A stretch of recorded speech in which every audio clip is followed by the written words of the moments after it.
వ్యాపారం చేసుకోవడానికి నువ్వు భూమి ఇస్తావా ఫ్రీగా? లూలు అనేటటువంటి షాపింగ్ మాల్ పెడితే నువ్వు ఫ్రీగా భూమి ఇస్తావా? దానికి 500 మంది కాడు ఉద్యోగం ఇస్తాడా? 500 మంది కాడు ఉద్యోగం ఇచ్చేటట్టయితే నువ్వు ఆ భూమి మొత్తాన్ని తీసుకెళ్తే ఎన్ని వందల కోట్లు ఉంటుంది?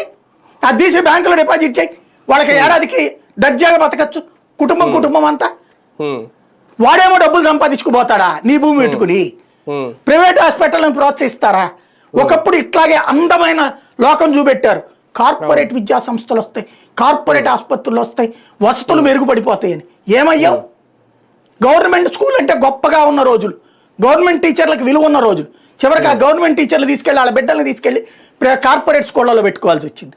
ఇవాళ మంచి స్కూలు నువ్వు గనక గవర్నమెంట్ స్కూల్లో బాగుంటే నేను పట్టుకుపోయి కార్పొరేట్ స్కూల్లో డబ్బులు ఎదురిచ్చి మరీ చేర్చుకుంటారు, లేదా ఫ్రీగా చేర్చుకుంటారు నీకు ఇక్కడ బాగుంటే.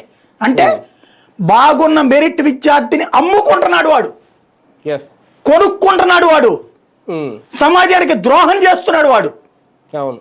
అట్లాగా డబ్బులు పెట్టి కొన్నటువంటి దాని వల్ల ఏమవుతోంది?